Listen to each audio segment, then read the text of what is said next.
Hello mga kainday, sa video na ito ituturo ko sa inyo kung paano mag-edit ng nakaupo ka sa pintuan pero ang harapan ng pintuan ay fish pan. So ituturo ko sa inyo kung paano i-edit. Madali lang naman siya at kailangan nyo lang magtiyaga. Para magawa nyo yung video na to, panoorin ang tutorial ko. So wag na natin patagalin, let's go! Punta na nga tayo sa CapCut natin mga kainday at pindutin natin yung new project at pindutin ko na yung fish pan ko. Ayan, add natin at yan na nga yung buong fish pan na video. Tapos pindutin natin yung overlay, add overlay at kunin natin yung video na nakaupo ako sa may pintuan. At ayan na nga, i-adjust lang natin to na pareho sila kalapad.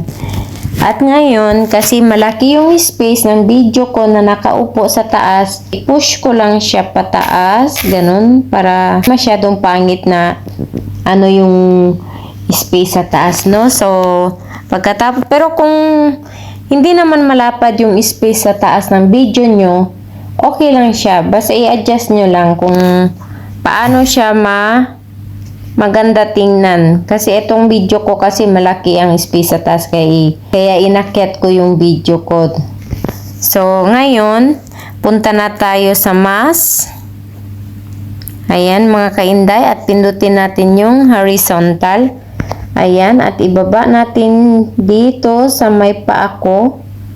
Sa paa ni Inday yung linya at lagyan natin ng konting shadow.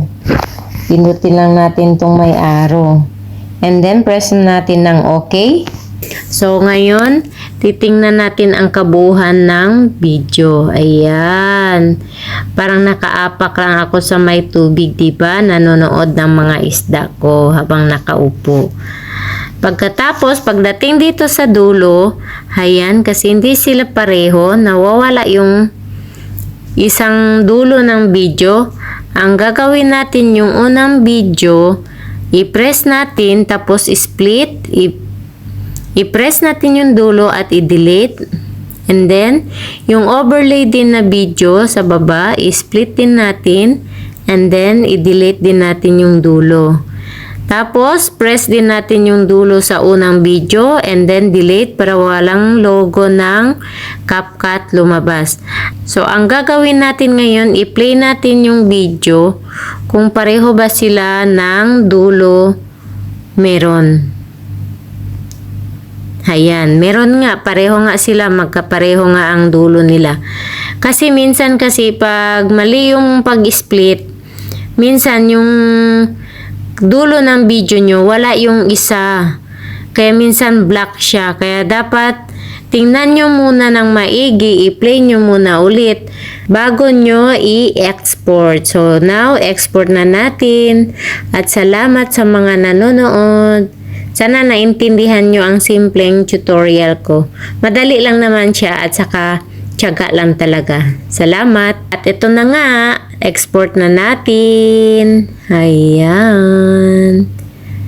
Finish na guys. Done na tayo at tingnan natin sa ating gallery. Ayan na mga kainday. Why'd you have to leave so soon? Yeah. Why'd you have to go?